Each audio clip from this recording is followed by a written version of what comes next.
Pankaj Electronics was founded in 1974 by my father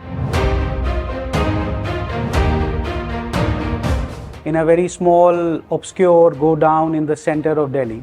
Those were the times when he was a one-man army, and when I joined him in 1992, we were a team of about 5 to 6 people.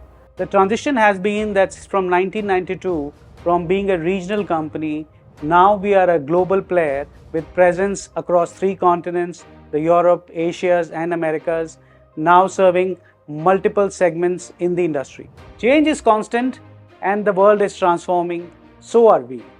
To mark our 50th anniversary, we want to honor this change and create a new identity. Pantronix now is a people-led endeavor.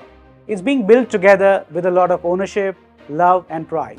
Pantronix vision is now this: to create a supportive environment where every individual grows, learns and thrives with innovative ideas.